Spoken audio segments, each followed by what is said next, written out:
everyone, how are you? Hope you all good. Today I'll teach you chapter number 1 in biology, class 12th. Just because your course is completed but your board exam so near to you, so we start again revision classes. Okay. So today let's we start chapter number 1. That's name is reproductive organ of plants. So what is reproductive organ in plant? We all know the flower is reproductive organ of any plant. जो plant का reproductive organ है वो क्या होता है? Flower होता है, जिसके बारे में हम पढ़ेंगे सारी चीज़ें डिटेल में. Okay, so let's we start. This is a flower and this is divided in two parts, upper part and lower part. Upper part is called corolla, this is colorful part, and lower part is called calyx, this is a green part of the plant. इसके अंदर जो भी आप structure देख रहे हैं, this is a female part and this is a male part. Okay, इसको अभी हम डिटेल में देखेंगे.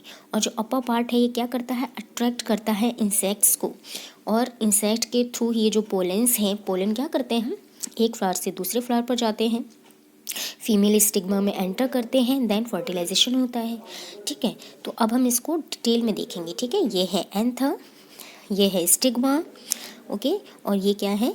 जो इसका मेल पार्ट है इसको हम एंड्रोशियम कहते हैं और फीमेल पार्ट को हम गाइनोशियम कहते हैं. ओके, मेल पार्ट को हम कहते हैं एंड्रोशियम एंड फीमेल पार्ट को हम कहते हैं गाइनोशियम. आपको पता होना चाहिए. Let's we start in detail. The colourful part is attract of any insect. जो कलरफुल पार्ट है वो क्या करता है? अट्रैक्ट करता है इंसेक्ट को. और ये जो मिडिल पार्ट है ये है गाइनोशियम. इसका upper part is called pistil and androecium is the male part of the flower, जिसमें कि स्टमेंस आ जाते हैं. स्टमेन आर डिफरेंट साइज और शेप इन डिफरेंट फ्लावर्स. जो स्टमन है क्या है? अपने अलग अलग फ्लावर में अलग अलग तरीके के देखे होंगे. पार्ट ऑफ स्टमन में क्या आता है? Anther, filament and lower part is called thallus. Okay, या थैलेमस. ये किससे अटैच रहते हैं? पेटल से अटैच रहते हैं. Anther is two lobe of anther. Okay, that is called thecas of anther lobe. तो इसको हम क्या कहेंगे? थैकस कहेंगे. और थैकस क्या है? टेट्रागोनल स्ट्रक्चर होता है किसी भी स्टमेन का. टेट्रागोनल स्ट्रक्चर के अंदर 4 पार्ट में डिवाइडेड होता है, जिसके अंदर माइक्रोस्पोरेंजियम भरे हुए रहते हैं. ठीक है, जो छोटे छोटे जो के माइक्रोस्पोर बनते हैं. तो ये क्या है? लेयर ऑफ यंगर एंथर की क्या है? Endothecium, epidermis, middle layer and tapetum. तो ये क्या है? They are provide of nutrition of microsporangium. कौन कौन क्या क्या प्रोवाइड कराता है? Epidermis, endothecium, middle layer microsporangium and inner layer is tapetum. और इसके बाद डिहेंस होता है, यानी कि जो आउटर लेयर है ये ब्रेकआउट हो जाती है, यहाँ से पॉलन ग्रेन बाहर निकल जाते हैं. जो इनर लेयर हैं ये क्या कराती हैं? जो टैपेटम है ये क्या होती है? Mother cell. As a mother cell जो एंथर्स हैं इनको न्यूट्रिशन प्रोवाइड कराती हैं. Okay, that is called microspore mother cells. And microspore mother cell is divided to 2 parts, mitosis, meiosis first, meiosis second, and this make up microspore tetras. Okay, microspore tetra में change हो जाता है जो microspore mother cell है वो. इसके बाद क्या होता है? जब एंथर जो पॉलन ग्रेन है वो प्रिपेयर हो जाते हैं, मैच्योर हो जाते हैं, तो एंथर की आउटर लेयर ब्रेक हो जाती है और वहाँ से क्या होते हैं? बाहर निकल जाते हैं. Okay, and then development microspore into a pollen grain. तो पॉलन ग्रेन का जो डेवलपमेंट है वो किस तरीके से होता है? 4 स्टेजेस में होता है. First is tetra, microspore and then pollen grain. और इसका पॉलन ग्रेन का इनर स्ट्रक्चर में क्या है? Vegetative cell, irregular shape nucleus, vacuole, and जो इसकी लास्ट लेयर है इसको हम क्या कहेंगे? Generative cell. ओके, और ये जो आपको अपर साइड में दिख रहा है इसकी कोई शेप नहीं, ये क्या है? न्यूक्लियस है, अनशेप्ड न्यूक्लियस. और इनर साइड में क्या है? Vegetative cell and lower side is called generative cell. 2 cell stage of pollen grain, this is called vegetative nucleus, and 2 male gamete are prepared in nucleus. Okay, and then जब ये prepare हो जाते हैं, mature हो जाते हैं, तो outer layer में क्या होता है? जो टैपेटम एंथर की आउटर लेयर ये ब्रेक आउट हो जाती है और यहाँ से सारे जो मैच्योर एंथर हैं वो बाहर निकल जाते हैं. किससे बाहर निकल जाते हैं? एंथर से.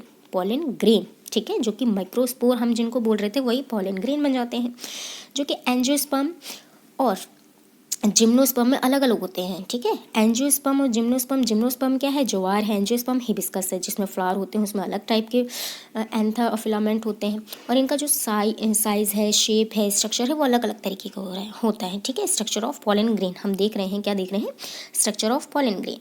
ये क्या है, राउंडेड शेप के होते हैं, और ये माइक्रोमीटर में 25 से 50 तक होता है। Outer layer is called exine and inner layer is called एंटाइन। जो इस माइक्रोस्पोर है, इसकी जो एक्साइन लेयर है, ये क्या है, बहुत टफ होती है और इसको प्रोटेक्ट करके रखती है इसकी अनफेवरेबल कंडीशन में। और जब इसकी फेवरेबल कंडीशन होती है तब ये क्या करते हैं, ग्रो करना शुरू करते हैं। इसके आउटर लेयर हम क्या कहेंगे, जर्म पोर भी कहते हैं। और एंटाइन लेयर को, जो अभी हमने आपको बताया था, इसकी सेकेंड लेयर होती है। जब इसकी फेवरेबल कंडीशन होती है तभी ये ब्रेकआउट होती है, और ये क्या है, पॉलन ग्रेन क्या है, मैच्योर हो जाते हैं। किसी भी फीमेल को, जो फीमेल फ्लावर है पार्ट है, उसको जो ट्यूब के थ्रू ये अंदर जाते हैं एम्ब्रियो सैक तक, और ये outer layer is called pollen grain, pollen tube. ये जो नीचे आपको दिख रहा है, ये क्या था, मेल गैमीट था, और यहीं से फर्टिलाइजेशन होना शुरू हो जाता है। और ये जो गाइनोशियम है, इसका इंटरनल पार्ट है। व्हीट पॉलन और rice pollen are different shape और साइज, एंड इनकी जो वेबिलिटी है ये अलग अलग होती है, जैसे 30 मिनट की। किसी फ्लावर में काफ़ी मंथ की भी होती है, जैसे रोजेसी है या लेग्यूमिनेसी है, इसमें क्या होती है, वाइबल ऑफ 4 मंथ्स। और इनको जो पॉलन ग्रेन्स हैं, इनको क्या है, स्टोर करके भी रखा जाता है, ठीक है। ये किस किस चीज़ में काम आते हैं, किसी की जो टैबलेट्स हैं, इसके अलावा कुछ सीरम्स में भी यूज़ होता है। लेकिन कुछ पॉलन ग्रेन होते हैं, इनको जो कि लैब में भी इनको स्टोर करके रखा जाता है, जिसको कि पॉलन बैंक भी कहा जाता है। लेकिन ये जो स्टोर पॉलन है, इनको तो रखा ही जाता है। इसके अलावा ये क्या है, काफ़ी चीज़ें, कुछ जो पॉलन ग्रेन होते हैं allergy triggered by pollen grain, यानी कि कुछ जो पॉलन ग्रेन होते हैं काफ़ी एलर्जी क्रिएट कर देते हैं ह्यूमन बीइंग में, जैसे कि स्किन प्रॉब्लम या अस्थमा, इस तरीके के बहुत सारे प्रॉब्लम फेस कर सकते हैं बहुत सारे लोग। तो इस तरीके से आज हमने क्या देखा, जो माइक्रोस्पोरेंजियम थे वो प्रिपेयर होकर क्या बन जाते हैं, पॉलन ग्रेन बन जाते हैं, ठीक है। जो छोटे छोटे भरे हुए रहते थे एंथर के अंदर, वो क्या होते हैं, बहुत जब वो मैच्योर हो जाते हैं तो एंथर से बाहर निकल जाते हैं, और ये क्या करते हैं, फीमेल पार्ट के, फ्लावर के किसी भी फीमेल पार्ट पर जाते हैं, वहाँ पर फर्टिलाइजेशन स्टार्ट हो जाता है। ओके, आई होप आपको ये चैप्टर इतना, जितना मैंने समझाया है उतना आपको समझ में आया होगा। अगर एक बार से नहीं समझ में आता है तो अगेन आप इसको रिपीट करके देख सकते हैं।